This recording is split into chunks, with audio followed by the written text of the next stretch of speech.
Well, hi everybody. This is DearMamaSal, and it's Sunday afternoon, so it's time for us to talk about coping with stress. And I'm pretty sure, a week away from Christmas, that a lot of you are feeling stress right now.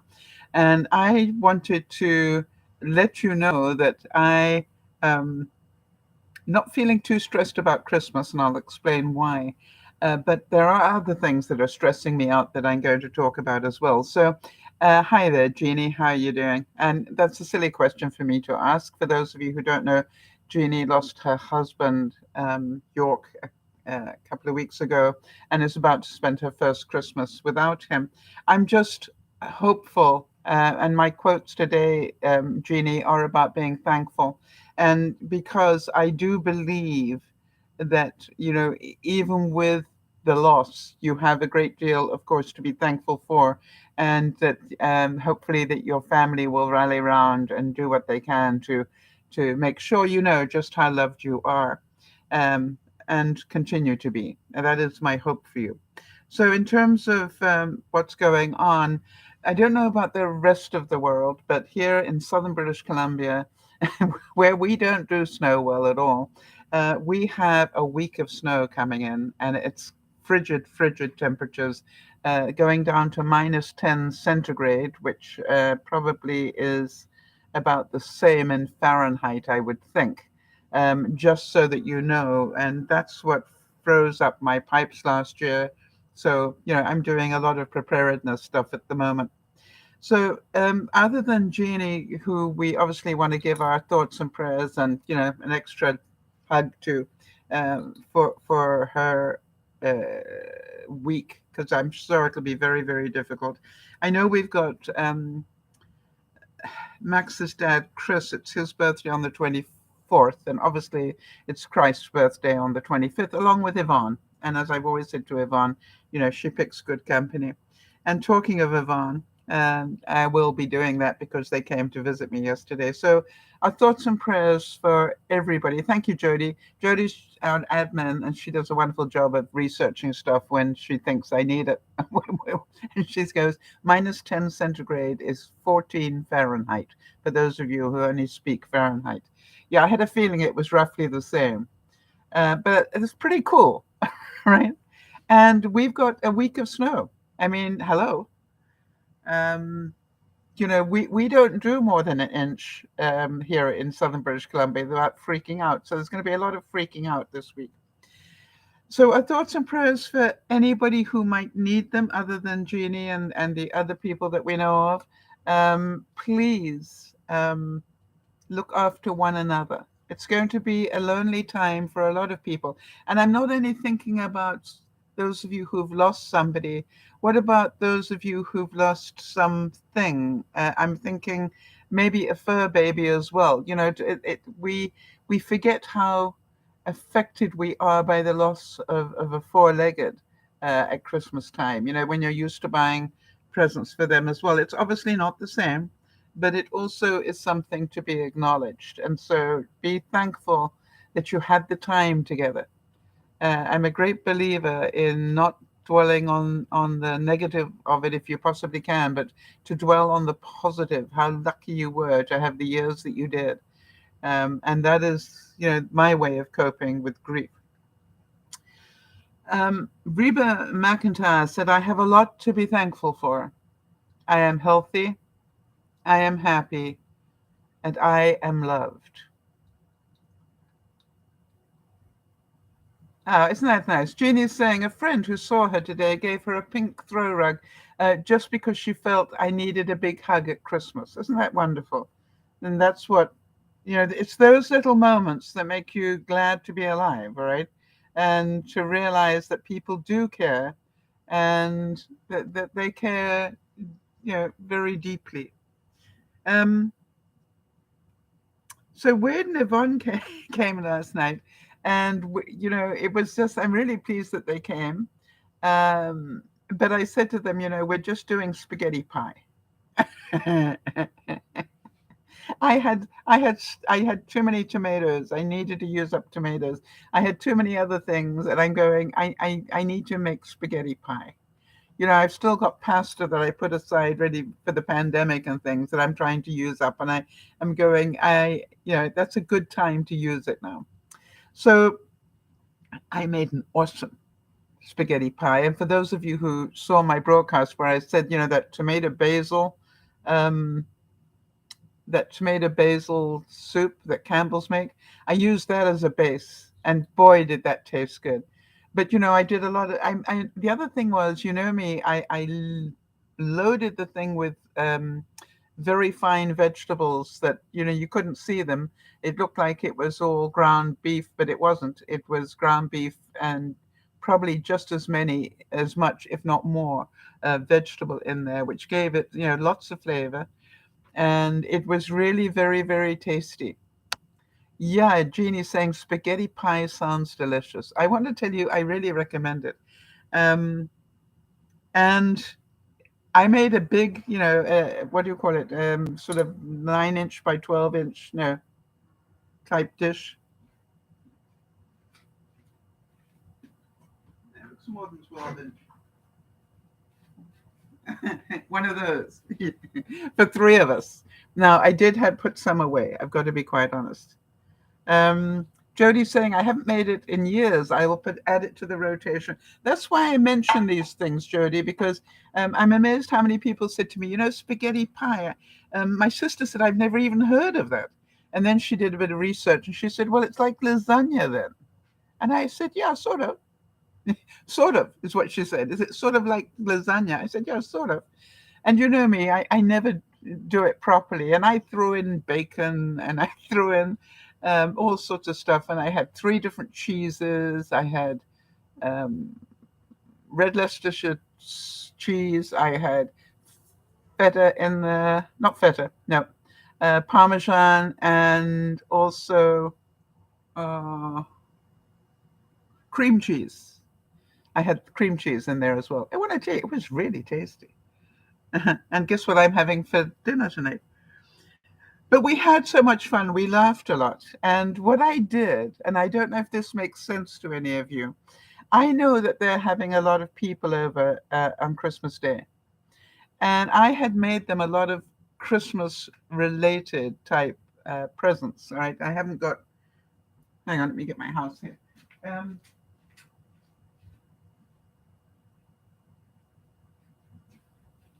I'm going to put my house there because I obviously she had a village. Okay, so this is the house, but she had a village that I gave her, and it was so funny because hi Lily, good to see you. Um, because she particularly wanted the Alpine Village one, if you saw that one when I made it, and so she got that. Then um, it is just such fun to watch people's reaction because I know that the village that I sent down to Benji and Judy, um, Juliana and Mia together put the village together and did such a good job. I was so impressed. They sent me a picture of it. I was so impressed at the job that they did, but they apparently loved it. So I was really happy. So we had a lot of laughs, and Yvonne, had more questions about the mastectomy I had, and she just said, "I just can't believe that you went through a major operation a month ago." I went, "I know, get over it." But she knows me pretty well, and she knows that I don't like being sick. I like to recover. So, but I don't know if you know, but one of the things that you have to be careful of, well, a number of things you have to be careful of after you've had a mastectomy where they've taken the lymph nodes as well. They took three, which means that um, hmm, not my immune system, but my ability to get rid of infection has been compromised. Does that make sense? Because your lymph nodes do all that filtering and stuff.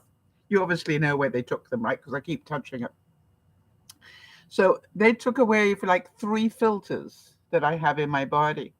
And one of the things you've got to be careful of is something called lymphedema, about which Jody is an expert because she unfortunately got it.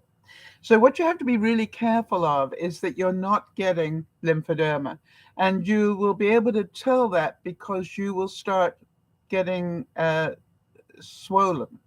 And now it's a bit difficult because obviously after a major op like that, I am already swollen. Right? I'm lopsided, obviously, but I am also swollen. It's going down quite a bit now, the swelling. Um, but I decided after a month I needed to take those measurements. And what surprised me, really surprised me, was you have to take it in 5 different places. Okay. You have to take a measurement here, a measurement about here, a measurement just below the elbow, a measurement about here. 1, 2, 3, 4, 5. There were 5 different places. And you have to measure that on the arm where you had the mastectomy, and then again on the other one as a benchmark to compare it with.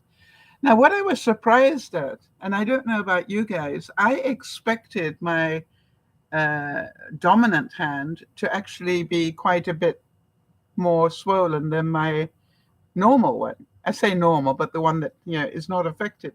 And the funny thing was, they were identical except for one measurement. And I think it was this one here at this level. And that was that this side was a centimeter bigger than this one. So I have obviously been doing, I can only think, a lot of good things because my arms are almost identical already.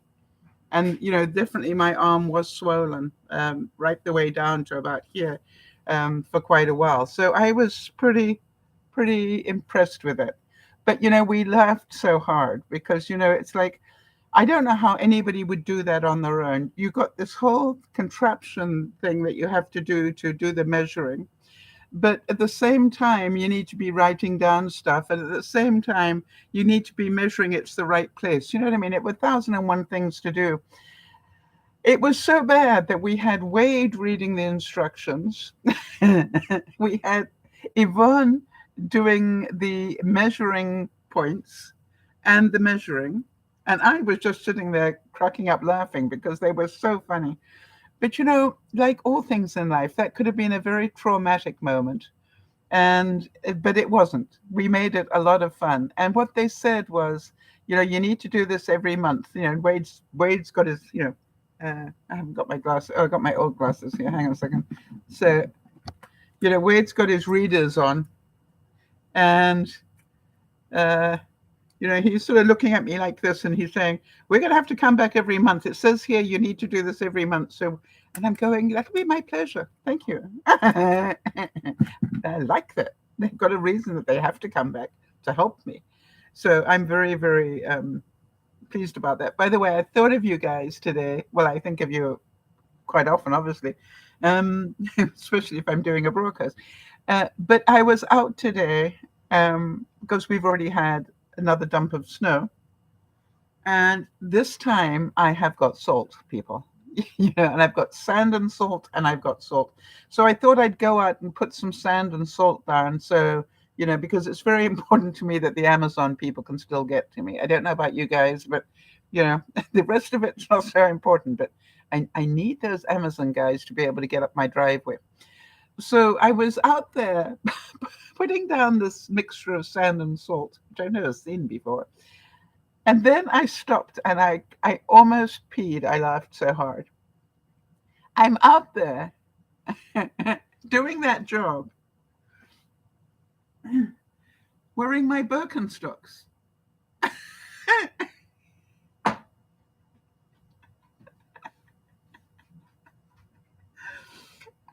And I'm going, the last time it was me shoveling snow. Yeah, Angela's reminding me of our visit to Baker. She's saying we laughed, we cried, we peed. Yep. But I want to tell you something, Ange. If you could imagine, it's good to see you, honey. If you can imagine, I'm out there and I'm busy, just putting the sand down, and I got it over my feet, and I thought, maybe wearing my Birkenstocks is not the best idea in snow. But I was already about a third of the way down my driveway, but I thought you guys would relate to that.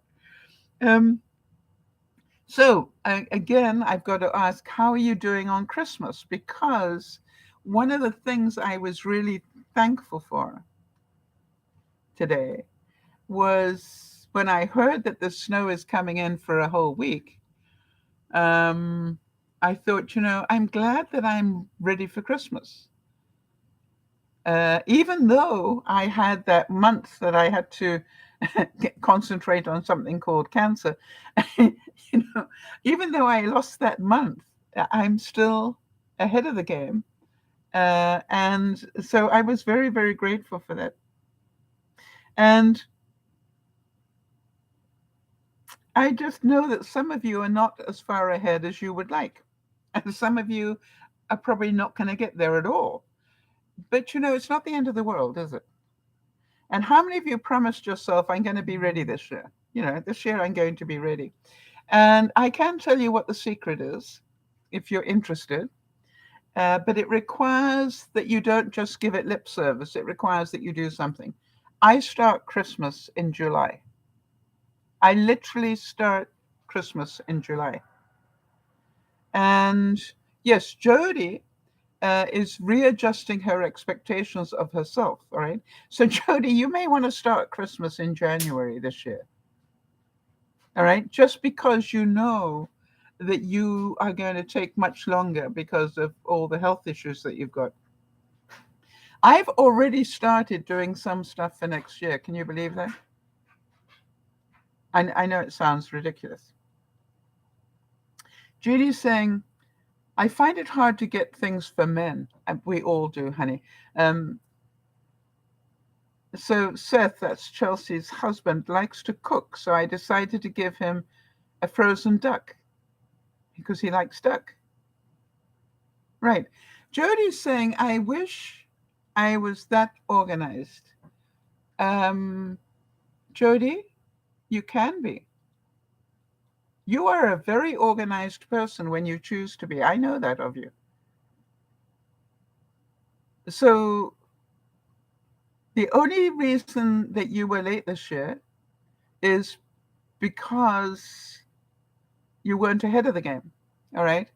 And when you got more sick, and that's not a guilt thing. That's about be realistic. Get off the hamster wheel and deal with facts.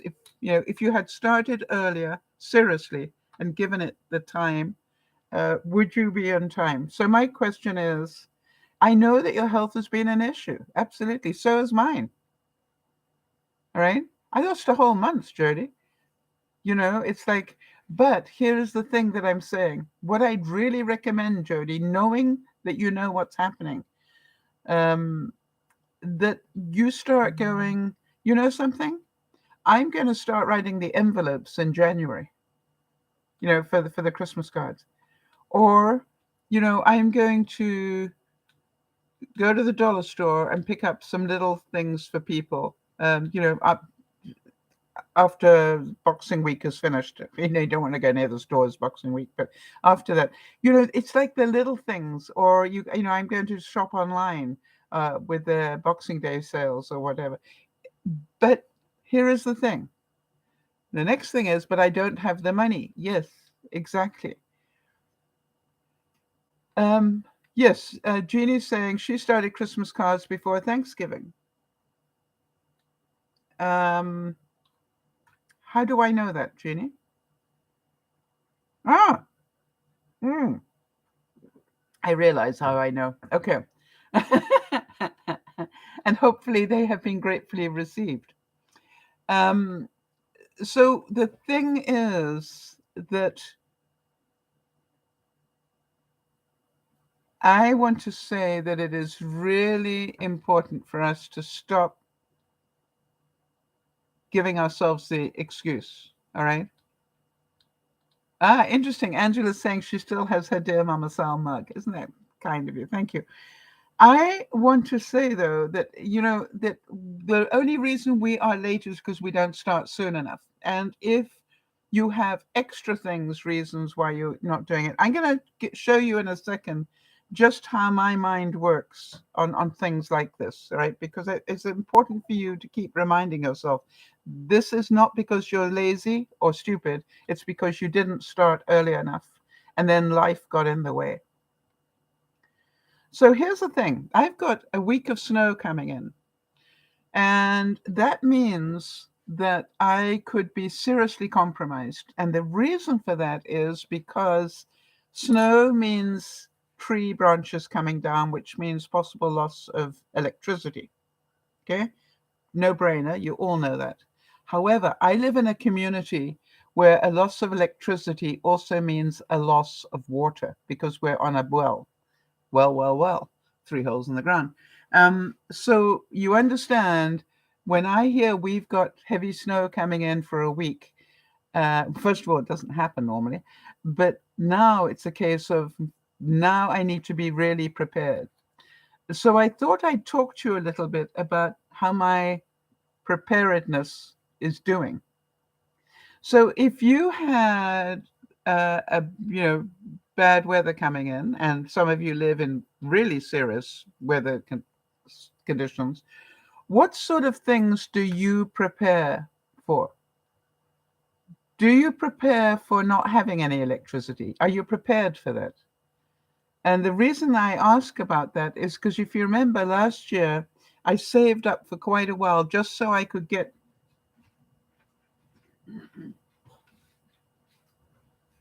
um, one of these things. Okay. And what it is it is a mobile power pack into which you can plug your computer. So I am now prepared that if I lose electricity, I can still stream on my computer. Now that's called prepared, right? I can also charge my phone on it. And that's also pretty important. However, if this is not charged, I'm not prepared. So this one got fully charged again today. It actually hasn't lost any power, but I made sure that this is fully charged. Make sense? Here and in various other places throughout the house, I am now recharging my batteries. I have rechargeable batteries, so I'm making sure that my batteries are topped up. Oh, Jeannie has a generator, all right? I try to have cold meats and cheeses in the refrigerator and the plow guide to plow my circular driveway. Okay, good point. We're going to get to food in a second, Jeannie, so hold that thought. I may ask you to repeat that in a second. All right, so I have batteries that are charging right now, and they're all rechargeable ones. You know, they're not throwaway ones. I reuse them all the time. All right, in terms of lighting, I have throughout my house, oh, it just turned itself on. I have these motion detector lights, right? Now, I use them because if I get up at night, I don't have to turn on any electricity. I don't have to turn on a light if I get up at night. I have these throughout my house, all right? And it just means that as I start to move, these lights will come on, and as I pass them, they will turn themselves off again. Let me just put it over here. Can you see that? Yes. And you'll see that it'll turn itself off again. So I have probably 1, 2, 3, 4, about 6 of them in the house, and I also have some outside on my steps, you know, with steps going down. So they automatically come on, and you know the steps are highlighted. And that to me is being prepared. So can you imagine? You probably saw how bright those LEDs are on that light. If I got 6 of them, how much light have I got to read by or to do a lot of things? All right, I've got a lot of it. But how many of you remember that last year I also bought myself a series of emergency lights, which you just screw into your own light fixtures? And hang on, let me get one.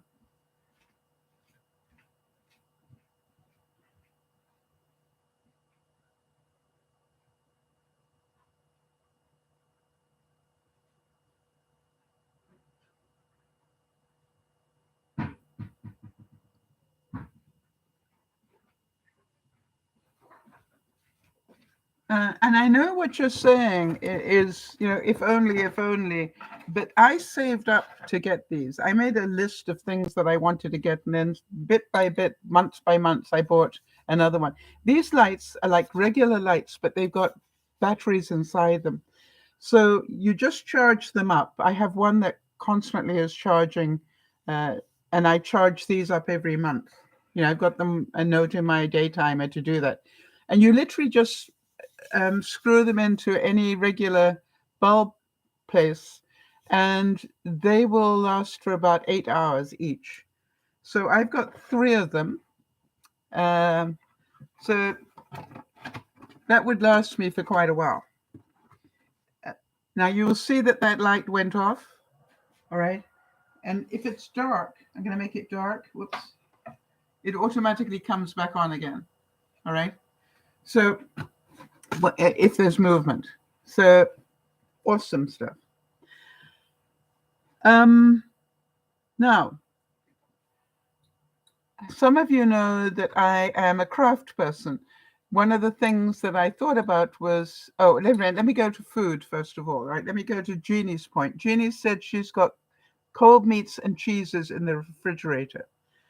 Yes. And what have you got in the pantry? All right. I've got canned meats and fish and stuff like that in my pantry. And I've got a lot of crackers. So I could live quite happily on those for quite a few days. I also have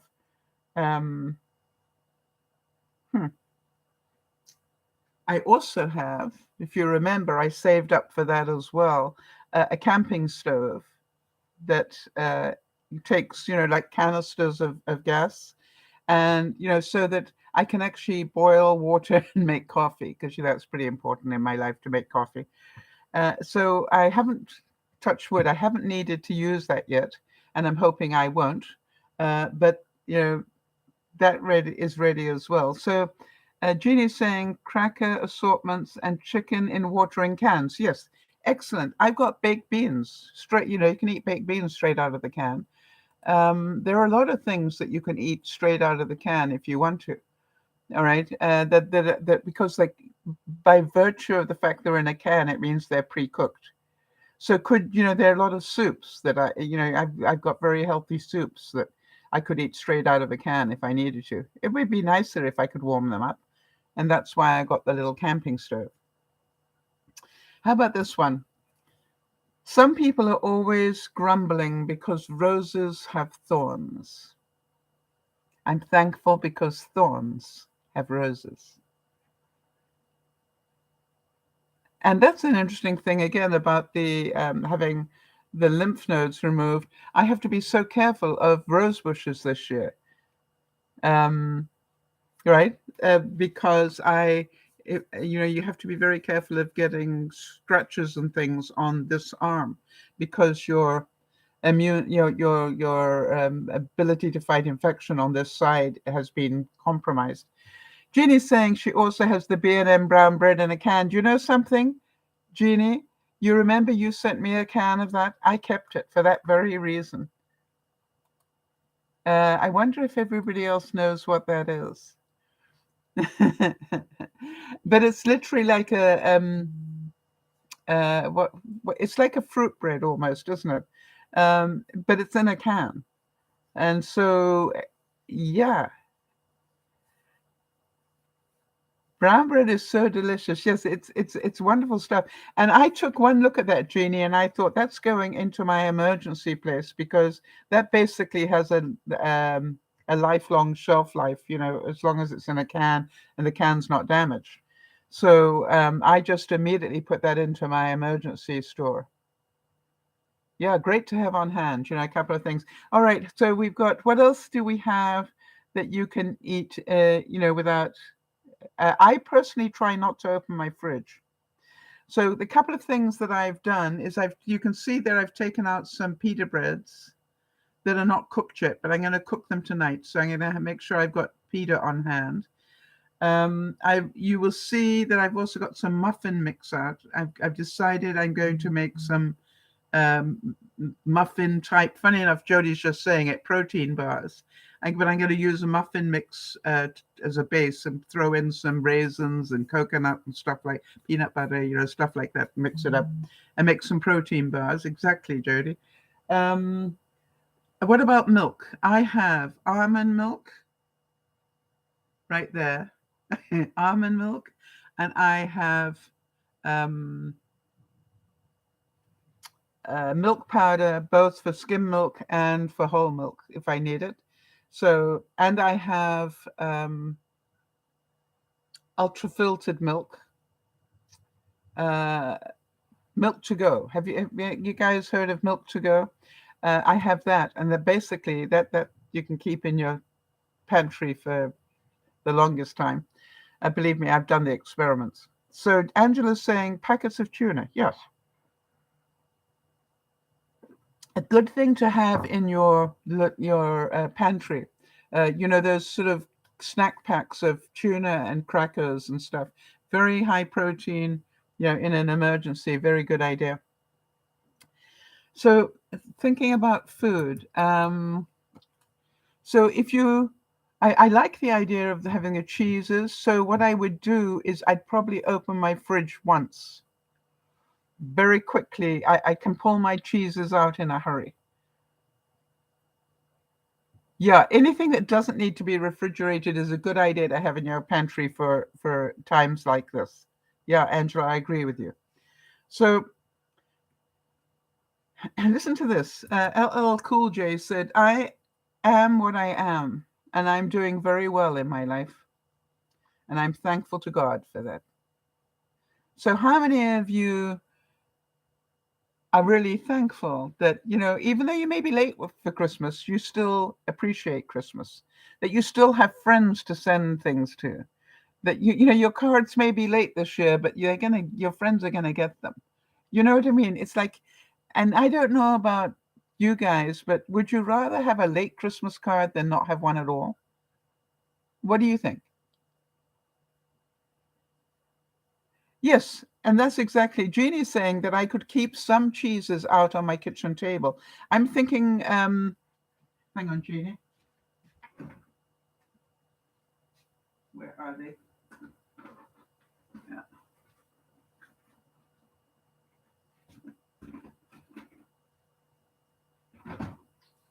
I'm thinking the baby bells, because they're encased in wax, they'd be a really good thing to keep some of these out.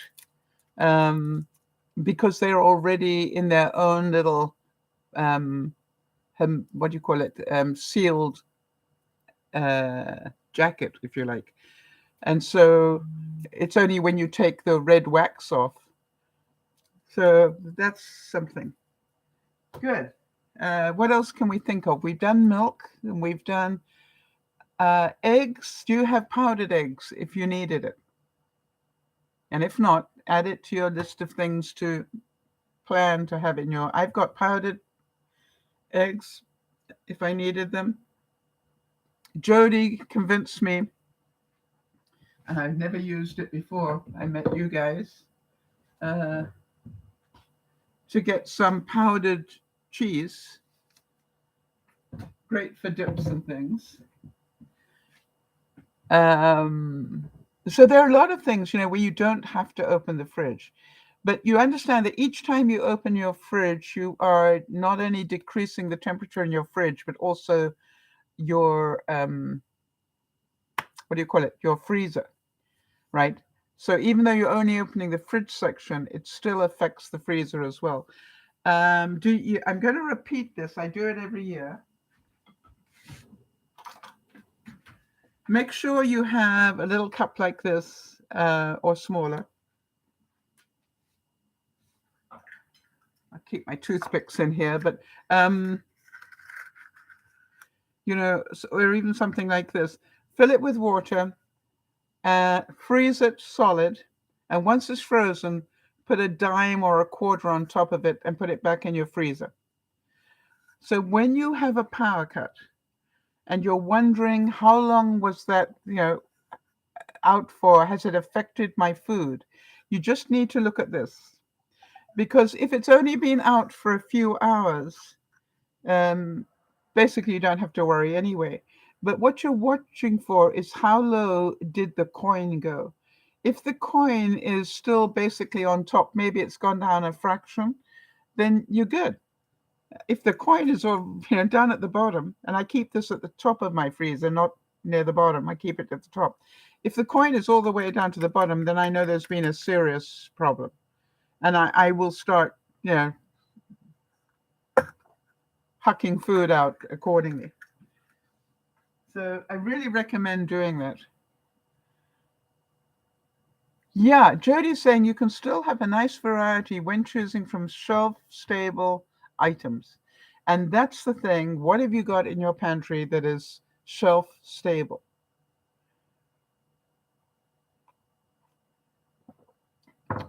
Now, I'm not, a great fan of powdered milk with my cereal, but boy, if I had a choice between no milk and powdered milk to make cereal.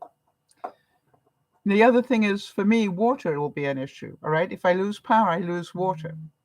So I have gallon jugs of water in my bathtub at the moment, and also a big 5-gallon or 10-gallon at least, big jug thing.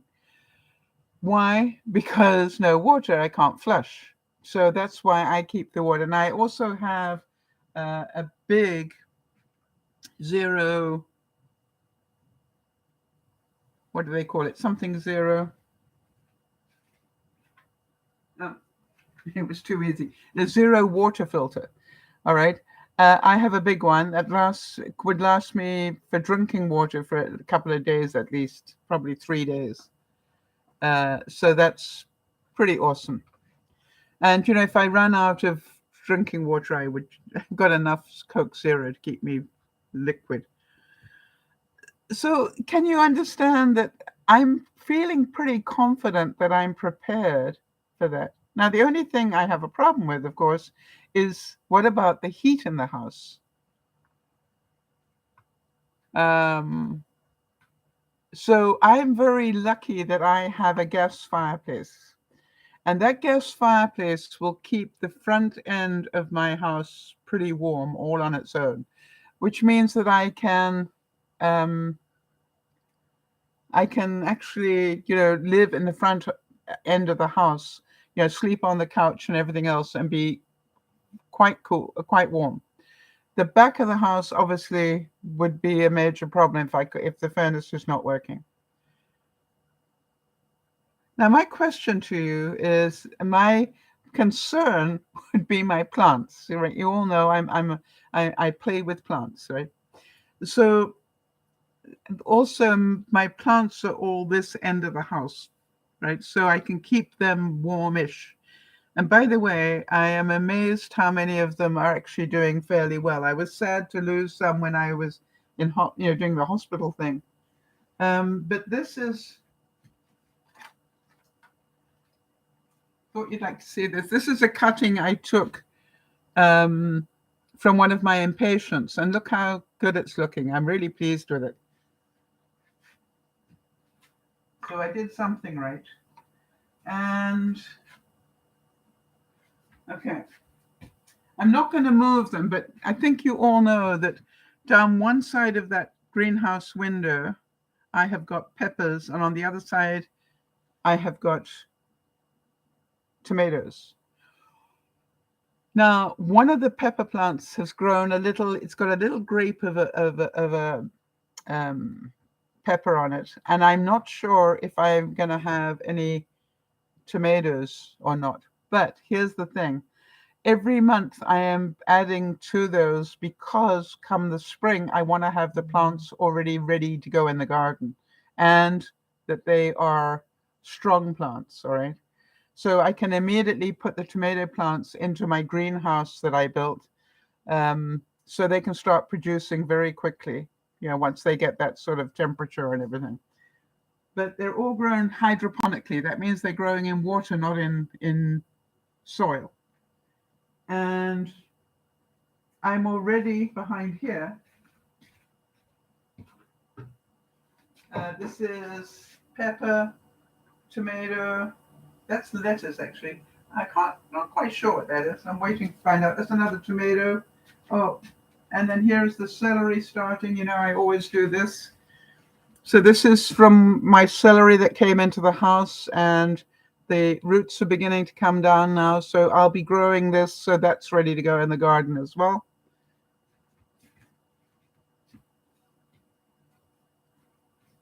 I could go on for a long time on that discussion. So here's the thing. What are you going to do to entertain yourself if you have a power cut? Are you prepared for that?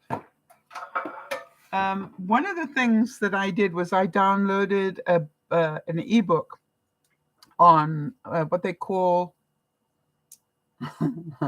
square foot gardening.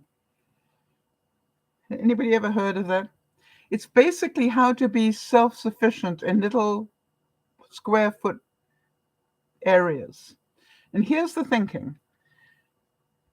Yeah, you can read a book to entertain yourself. That's what I'm saying. I've downloaded a book so I can study that. I can also plan the whole of my garden, my vegetable garden for this year, based on it. Now, basically, what that whole square foot garden is about is how many heads of lettuce do you use in a week? Is it 1 or 2?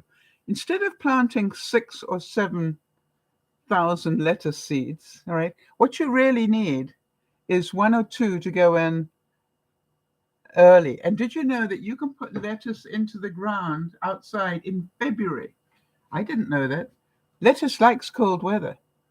So I need to be putting those seeds, getting those seeds ready right now. Kale can go in February. Onions can go in January. I didn't know that. You can plant onion seedlings in January. February, you can put celery out, right? So I got the celery going. So, it's amazing what you can do. Now, I came up with a really good thing. I saw this hack and I thought, I've got to share this for those of you who are interested.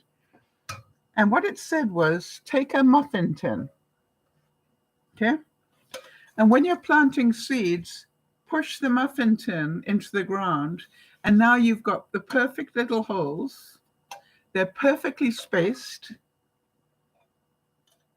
And you'll be able to see what is the stuff you planted versus the weeds, because the stuff you planted will be beautifully spaced. Don't you think that's clever? I'm going to try that this year. This is going out in the garden. So I've got a learning thing. Now, here's the other thing I realized is I'm not going to be able to use my cutting machine if I lose power. But I can, hang on a second. I can cut things. All right. Now, when you cut them, you understand there are bits stuck in here that need to come out. Now, I can weed.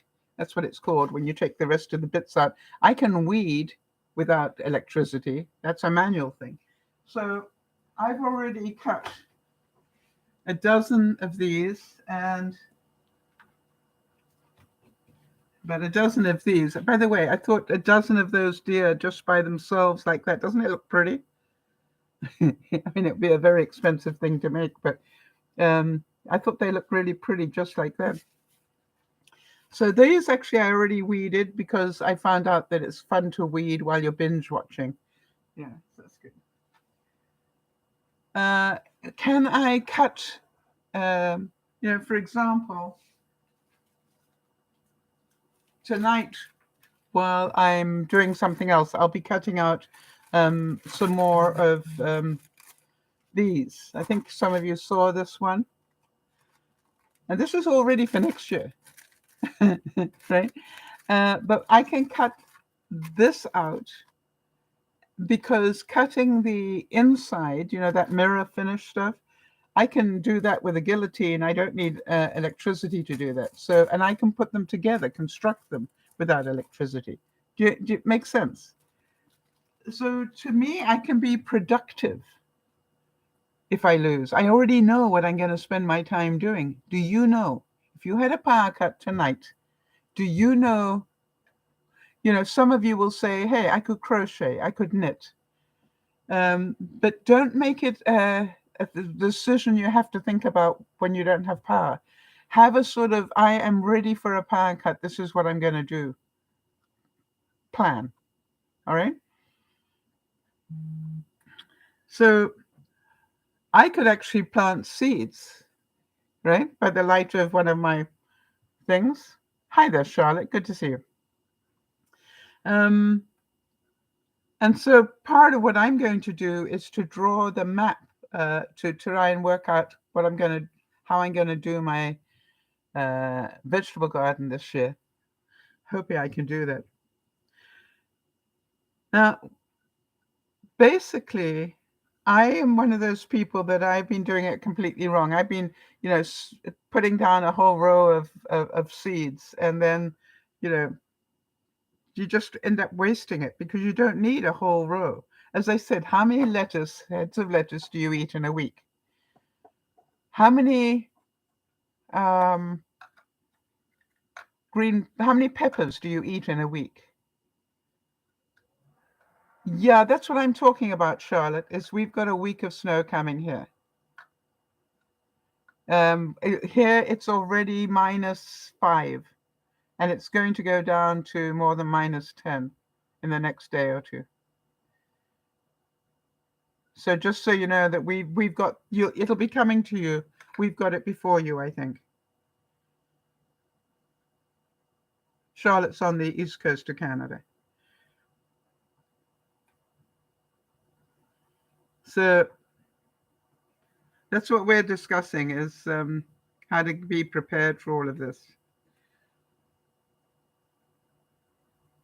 So if you know already how you're going to entertain yourself in a power cut, you are going to be ahead of the game. The same way as if you, Jody, maybe you spend a power cut time planning for next Christmas, right? By January, I'd like to have this done. By the way, you can plan all you like. If you don't do it, it won't happen.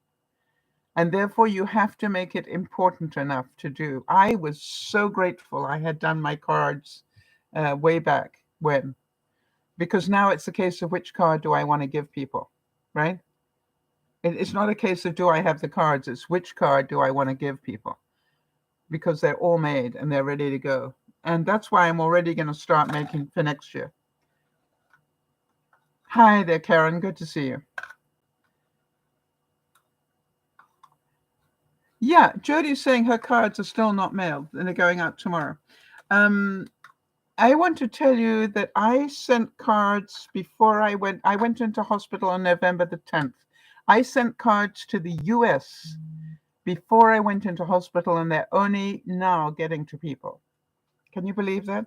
I could have, and they're Washington State ones, right? They went to Benji and Judy and to my sister. I could have walked there faster. I didn't, yeah, I personally wouldn't, but I could have done, is my point. I can't believe what's happened to our postal system. Really. How about this one? Strive to find things to be thankful for, and just look for the good in who you are. So, Jody, I'm thinking about the fact that you and your cards are late, Not a biggie. When I say not a biggie, I'm sure you've told the people that you care about that the cards are late, right? So they're expecting them. It'll be a nice January surprise sometime in January. Now, the people who are not friends will be judgmental, going, why didn't you send them out earlier? But, the thing is this, your true friends, they will just laugh and go, I've been there. I know the feeling. But they'll be grateful that you cared enough to send, right? Now, I think a lot of you know, it's a 4th of July surprise, yes. Or you could say, well, I'm sending them now so they'll be in time for next Christmas. Exactly. Charlotte's saying, let them judge you. If you know, you know. Yeah, I quite agree. And this is why, this is, if you know the right people, it won't matter. Thank you. I mean, I'm certain that some people would say, don't even bother. All right, thank you for the thought, but don't waste your money. But it's not about that. It's nice to get a Christmas card whenever it arrives. It's still nice to get, right? So that to me is a thought. Frank Clark said, "If a fellow isn't thankful for what he's got, he isn't lucky to be Isn't he lucky to be thankful for what he's going to get? He isn't likely to be thankful for what he's going to get." Yeah, some people just are never thankful, are they? Right? They've always got a gripe about something. So to me, it's about find reasons. However late you are. One of the things that I did that yesterday with Yvonne and Wade was I said, something? A lot of hi, Carrie, good to see you. A lot of the presents I had for Yvonne and Wade were Christmas related. All right, little gifts, Christmas related. And I know they've got all sorts of people coming. So what I said is, I'm going to give you my Christmas related presents right now. So you'll have them in the house ready for Christmas. So Yvonne's, got her Christmas village that she wanted.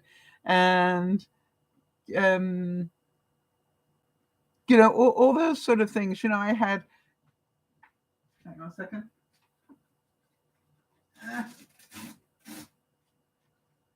I gave her some Christmas fridge door handle things and, little gifts like that. And I just knew they would make her happy. Good to see you, Kerry. And Kerry, if you've got any update you'd like to share, do so that we can let people know over the coming weeks when people come in. That would be awesome. Do I still have a post office? It's the same, Karen. It's the same post office box that it always has been. So if you go to DearMamaSal.com and there's a tab that says Contact Me, that's where the post. I can't tell you what it is because I can't remember it offhand. It's probably just as well, but you can always find it there. How about this one? Somebody said, "I'm thankful for my struggle because without it, I would not have stumbled across my strength." How many of you agree with that? Kerry's saying she's taking a break from homework. What are you studying? Or is that housework, homework? Homework. It sounds like you're studying. How many of you agree that a lot of the struggles we have had, actually, you realize that you were stronger than you thought you were? Yeah, Angela, for sure. Right. And I definitely, if somebody had said to me, how would you cope with the mastectomy? I would not have thought I would have gone through it the way that I did, and how easily I went. Easily is a subjective thing, but I certainly didn't know that 2 weeks later I would just about be back to normal. I was still in a little bit of pain, obviously, but basically my mind wasn't terrified anymore. Oh, you're studying medical billing and coding. That is awesome. Well done. Awesome, Carrie. I'm so pleased for you, and how nice to see you. How's your mom?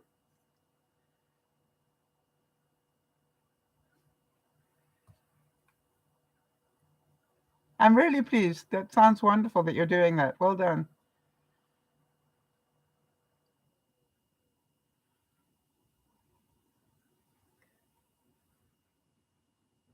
Right. And Angela's saying, I've really been working on not awfulizing everything. I want to tell you, if ever there was a lesson in not awfulizing, how many of you know most people, when you tell them you've got cancer, awfulize immediately. They think you're going to lose you. And if you remember all that time between August and November, I kept saying, I'm taking this one step at a time until I hear that I've got something wrong. When they called for the biopsy, till I hear that I've got something wrong, there is nothing wrong.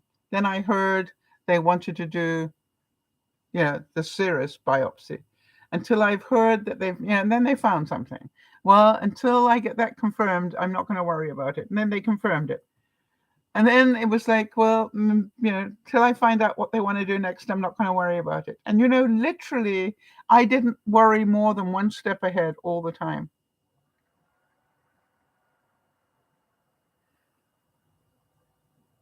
You're doing the best to get through your chaos. All right. Is there more chaos than usual Christmas chaos? If you care to share, and if not, I will understand. So, how many of you know that I prepared to be active during the winter months by getting a new program? Hi there, Kimmy. Getting a new program on my Wii, WII, Wii. And you probably heard me say that I cannot believe how it has made me want to do steps, right? How I want to actually, it makes exercising fun. To tell you the reality is I was probably getting 4,000 to 5,000 steps a day in prior to the, thanks, Kerry, prior to the surgery. Since the surgery, it is amazing what I've done. Let me just see here if I can show you. When did I have it? November the 10th? Because I got the program round about the same time. So the week of November the 19th, that week I did 39,000 steps in the week. The following week, which was the November 20 week, I did 81,000 steps that week. The next week, I dropped down to 73,000. You understand, 73,000 is a lot of steps. And then, I had this first week in December, I was down to 52. Last week, I did 71,000. So 71,000, divide that by 7, that's over 10,000 average a day. All right? So you understand. And yesterday, it is really important that you understand that is what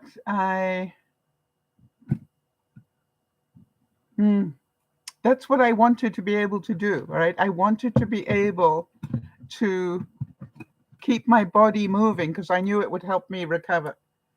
And I can really feel that it has done that.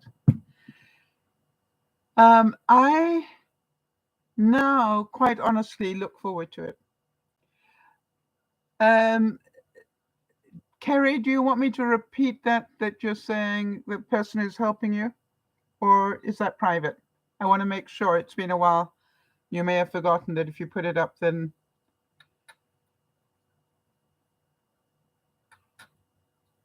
Right. So I want to say how pleased I am that you guys are popping in to support one another. That is awesome. Really happy about that.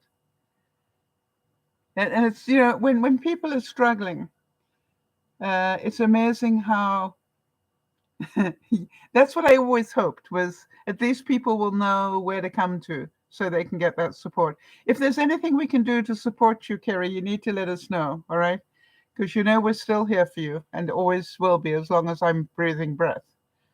So, and Ange, when have you got any update yet as to when you might be going home? Ange has been displaced because her home flooded. Really sad. So, how many of you will be alone at Christmas this time next week? How many of you will be alone? The reason I'm asking, obviously, is, do you want me to do a broadcast on Christmas Day? So Kerry is busy saying that she actually's got chaos going on, but the reason I wanted to check is because she was saying she has a therapist that's helping her deal with the chaos, and we're delighted with that. So, I always think that it takes great courage to get help. And I believe that asking for help is a sign of strength, not one of weakness.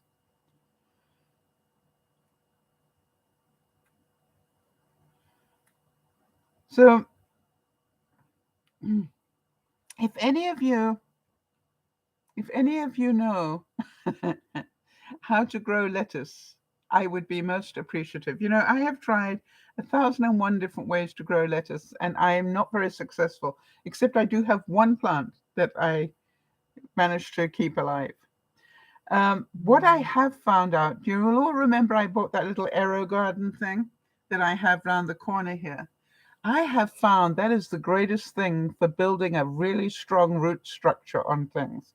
So what I do is I grow seeds and then I put them, once the seedling is about this big, I put it into the aero garden to grow these incredible roots. Okay.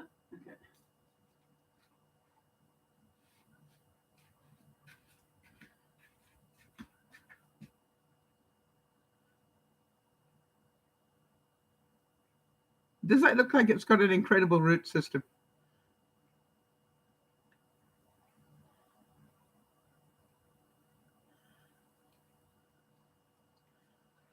And it's amazing how, when they're growing in just water, how they grow these. And I do feed the water with fertilizer, but isn't it amazing the root structure that they've got?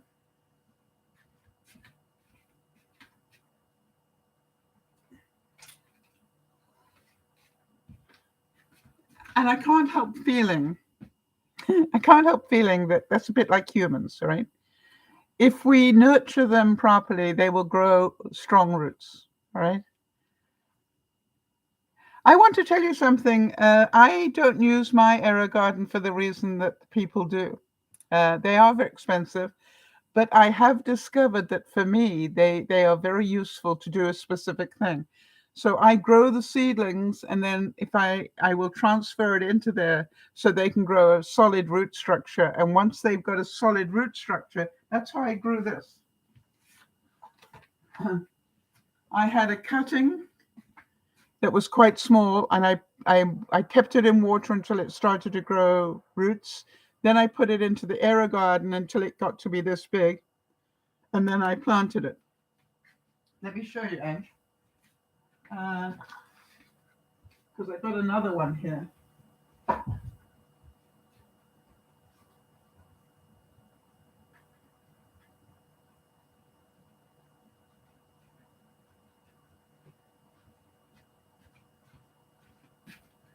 This was a tiny little cutting that I took about this big, put it in the aero garden to grow roots.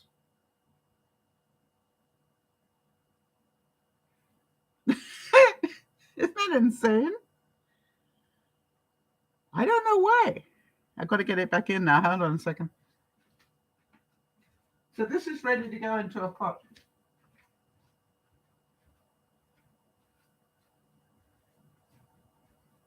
This might take a while, people, to be patient with me.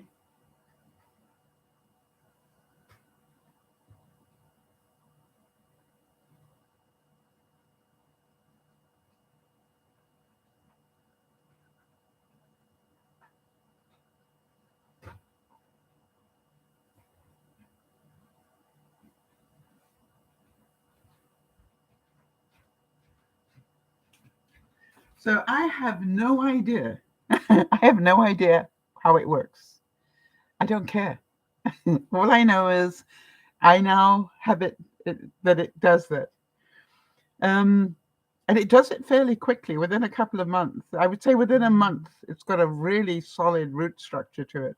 So obviously that one is ready to go in its own pot now. Uh, so I'm learning, but it's taken a while, right? Like anything else in life. And when you nurture things, when you learn, I wanted to show you something funny. Angela, you were asking me about my die cutter. Uh, Hang on a second. Don't want to ruin these. So here's something I found out. Right, these are the Christmas tree ones, but it's very difficult. Did I not bring that with me? Hold on a sec.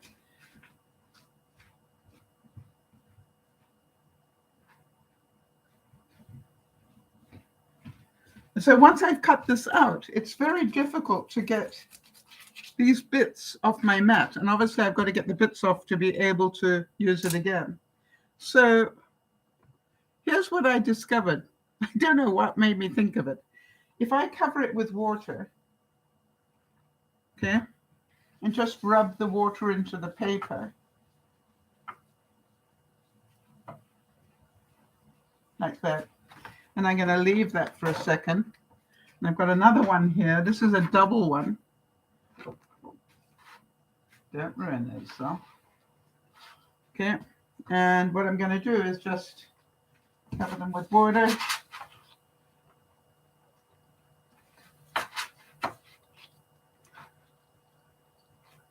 Now, I didn't research this. I just worked this out for myself.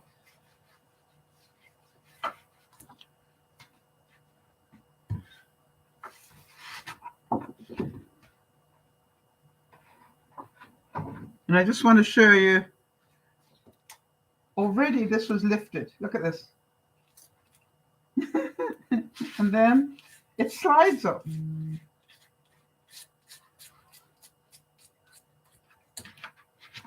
I think Jody would call that stealth. How did I think of that? I have no idea, but I did. So here's the second one. Okay, it hasn't had as much time, but I'm pretty sure it'll, yep, it's already lifting. Look at that.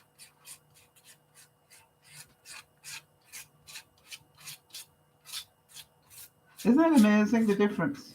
One's hard work, the other is like no work at all.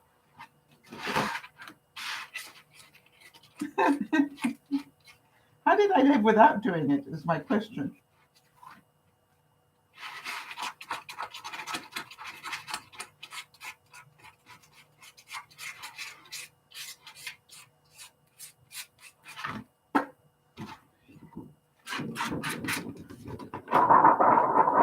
Now that's what you call, yeah, Jody, I knew you'd do a Mrs. MacGyver thing. But do you understand how long that used to take me to clean my mats up like that? You know, literally sitting there and scraping bits off forever. And being who I am, I kept saying, there has to be an easier way. And then one day I was completely cleaning the mat. You know, I bring it into the kitchen and I put soap on it and I really clean the mats. And I realized that when I did that, the paper lifted off very easily. And I thought, what if I don't put soap on it, but what if I just put water on it? Will it lift the paper off? There's only one way to find out, in my view. Now, the other thing I found, see, this is like how my mind works, right? I found that you got to do this in a strange way. And the reason I'm telling you these little things is because the way we do things makes our life difficult sometimes, all right? So you can imagine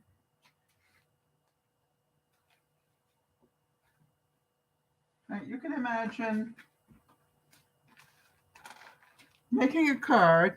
You start off by cutting one of these. Then you weed the bits out of it till it's clean like that. Then you cut this backing sheet, okay, and then you fold this very carefully. Oh, got the hick. Okay, first of all, it takes 20 minutes just to cut that, just so you know. All right? And then it takes probably anything from 5 to 15 minutes to get the bits out normally. Then you cut the piece of backing paper here. Then you have to glue this part and glue it onto the backing paper. So you end up with that. Then you've got to find the envelope, and then you're basically done. And that is how I used to make a card. And I don't do that anymore. Here's what I do. I cut a dozen. How do I do that? I literally get up in the morning and I turn on my die cutting machine. And while I'm having my first coffee, it is already cutting stuff. And every time I pass the cutting machine, I take the one mat that it's just cut off and I put it aside and I put the next mat on until the next time I pass the machine, and I do the same thing.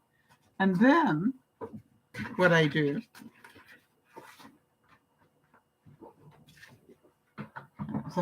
then what I do is at night, I take the stack with me to my living room and I weed them while I'm binge watching stuff. So I'm not really aware of spending time.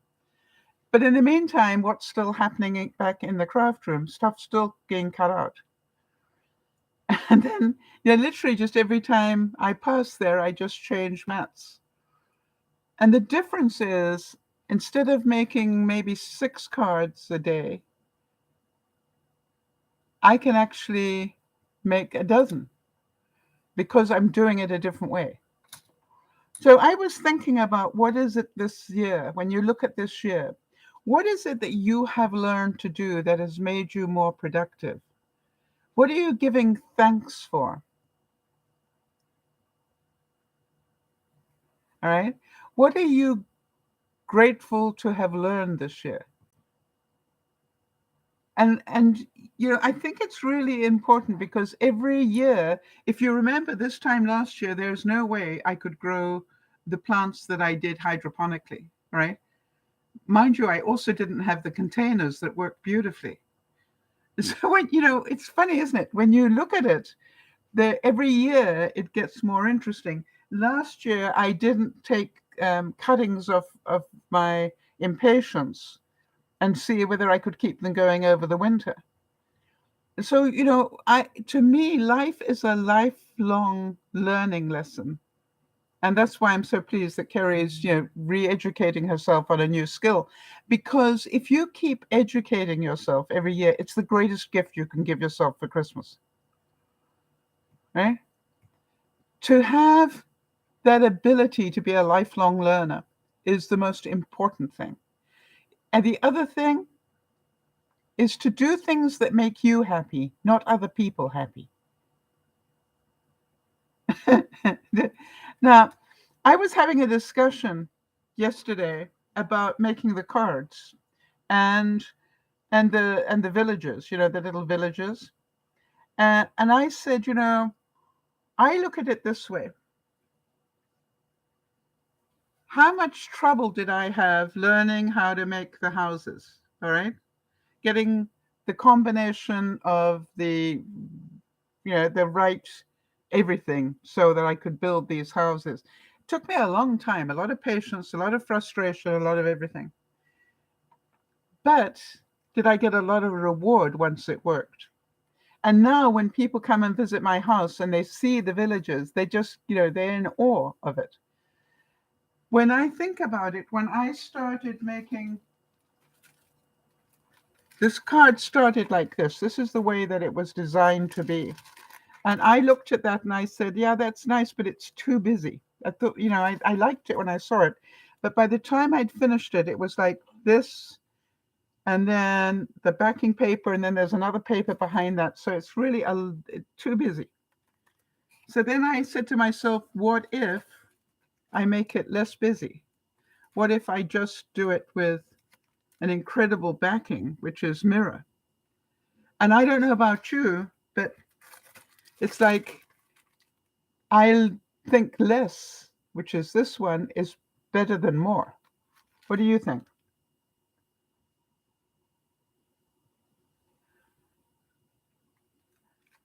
But here's what I was talking about yesterday. What I was talking about yesterday is how much brain power does it take to do these things? How much am I challenging my brain every day by using this machine?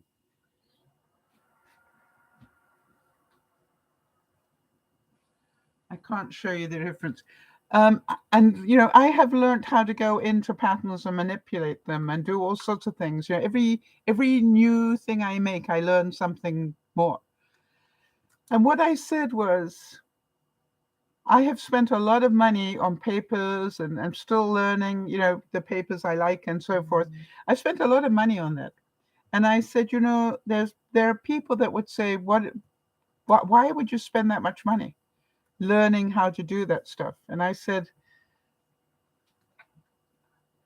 I am doing everything I can to keep my brain active, really active. I don't mean just, doing a crossword puzzle. I mean giving it problem solving, serious problem solving every day. You see, because I think the best gift I can give myself is to keep challenging my body, right? I could have chosen not to do any exercise over the winter months, but I knew I needed it, right? If I wanted to stay healthy, I need it. And so that's why I got the walking program. And, I was reading yesterday some comments from somebody who used the same walking program that I'm using.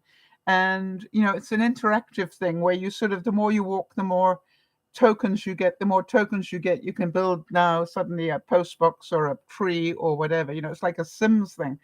And I was reading that one woman had completely rebuilt this whole island 7 times. In other words, she finished the whole thing, took a year probably, finished the whole thing and enjoyed it so much she started all over again and did that 7 times.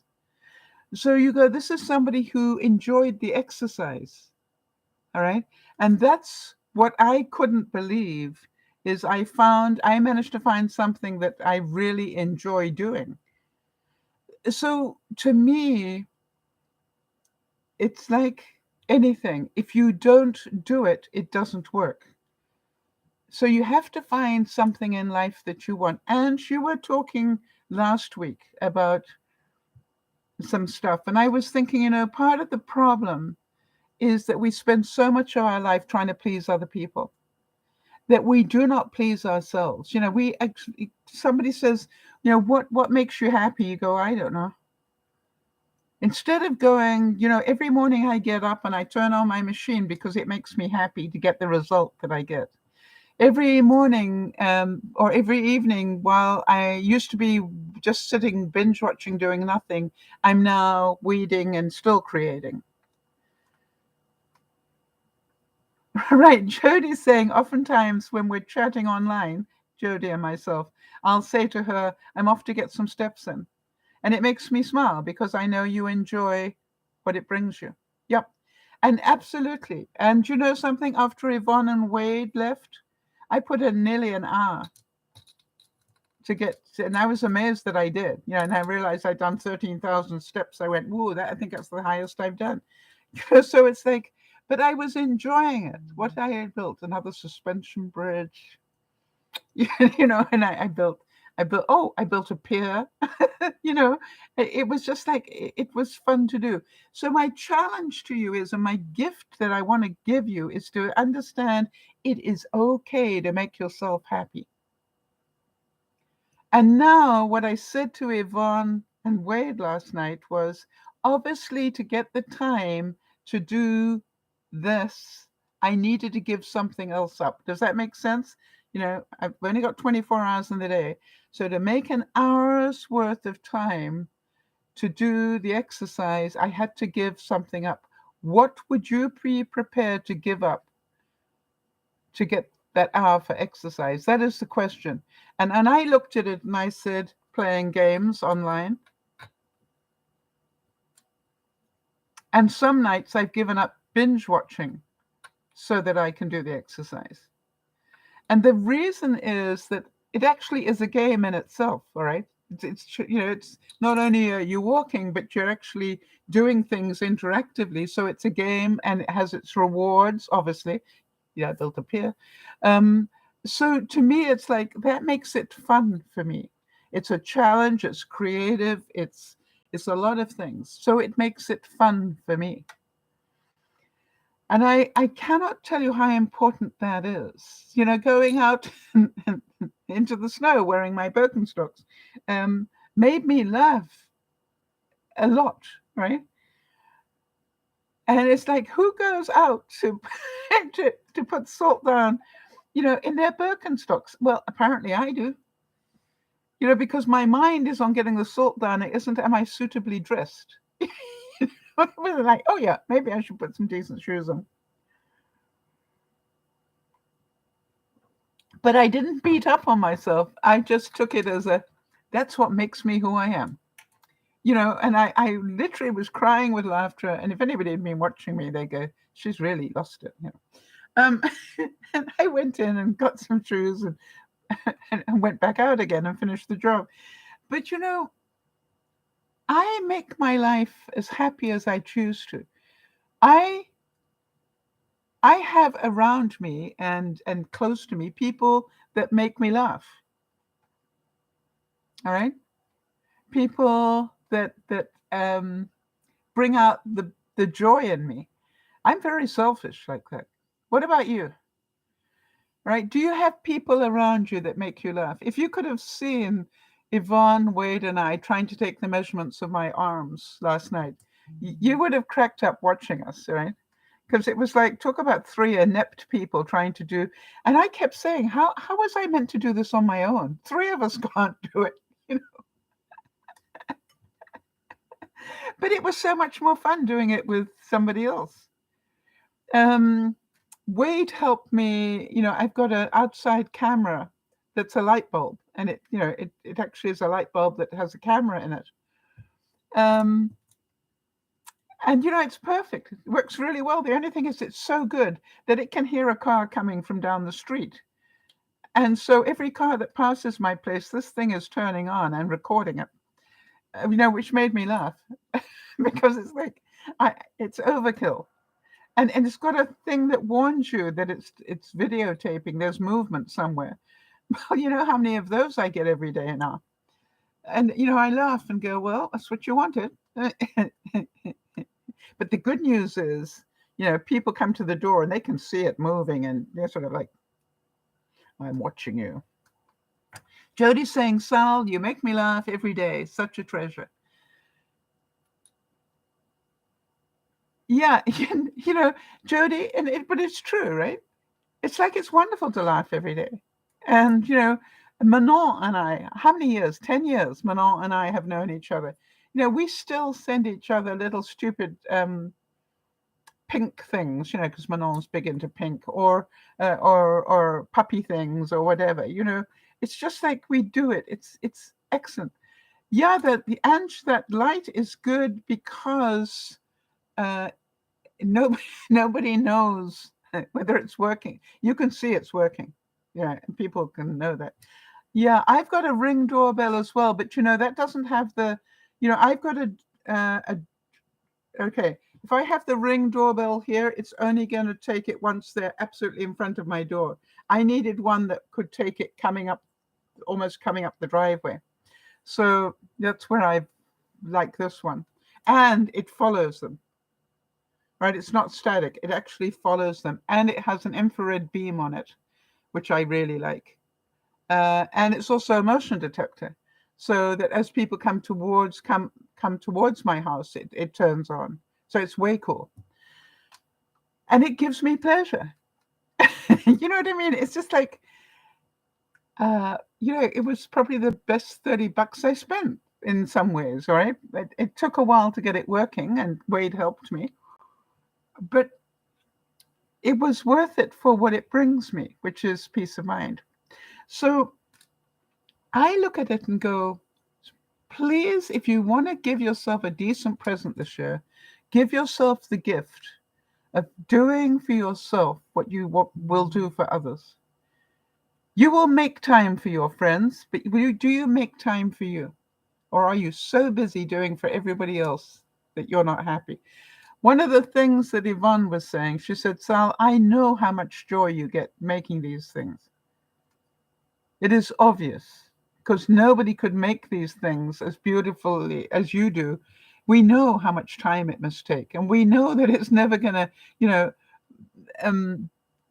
do anything but take a lot of time and effort and patience and frustration and all that. But you just keep doing it until you get good at it. And I said, yep. And, all the time I'm challenging myself, what shall I make next? And then I will go and research and have a look, what do I like the look of? And, to me, it's not waste of money. Does that make sense, people? I don't consider it a waste of money. I could spend the same money going to a movie or going out to dinner or whatever.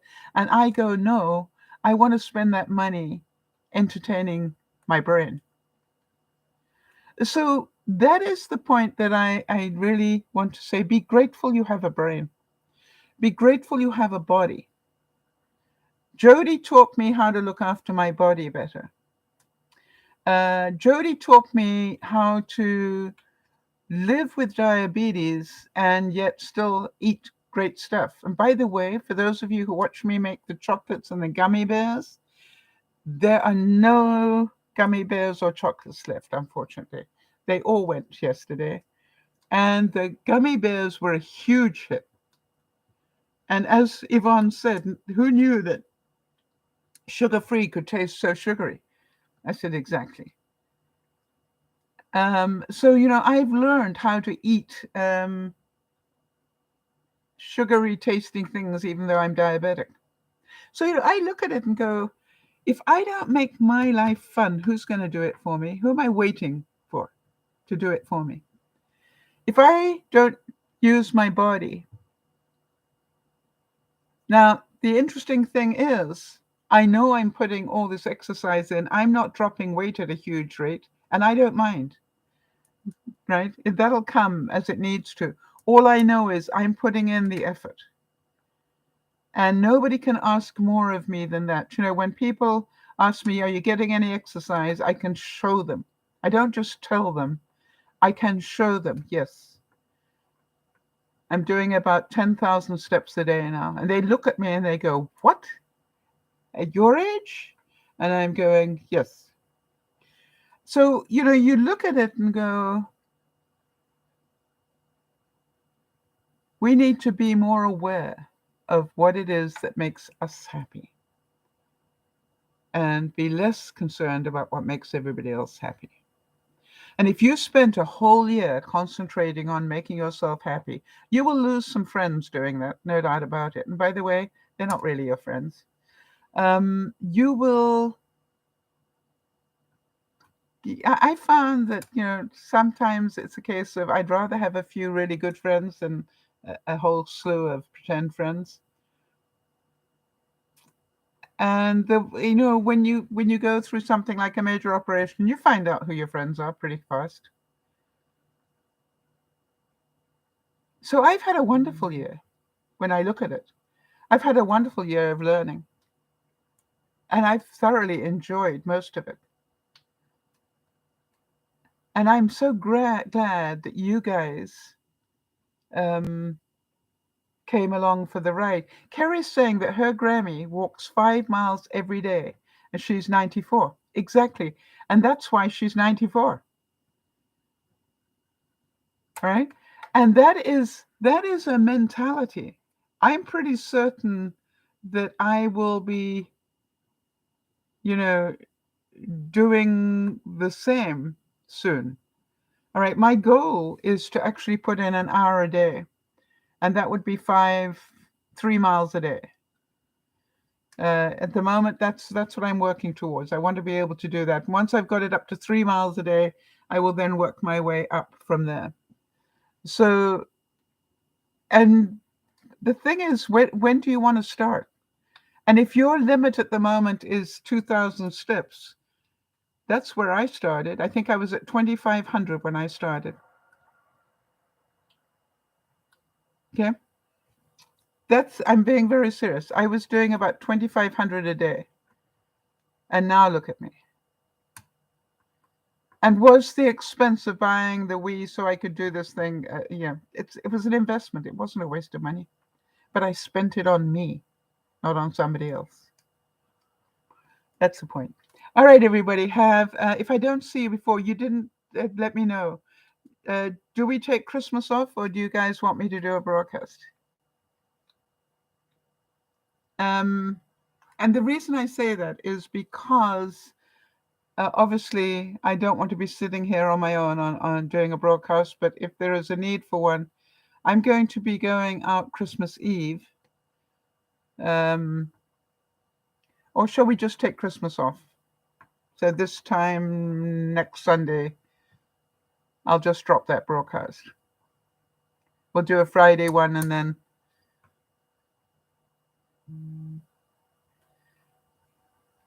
yeah, I'm thinking.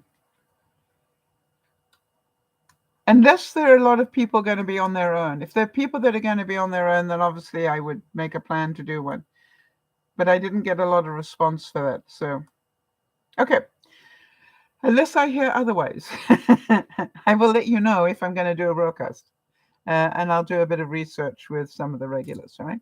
This is Dear Mama Sal saying, please look after yourselves and please make yourself happy.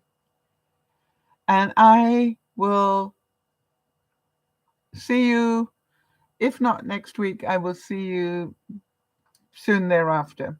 And in the meantime, have a wonderful time. Think of me snowbound. I will send you a couple of updates on that one. And we'll see you soon. This is Dear Mama Sal saying, love you dearly. Thank you so much. And thanks, Jody, for still being there with me. That makes me happy every week. This is Dear Mama Sal saying, if I can find my clicker, there we go. We'll see you soon. Bye-bye for now.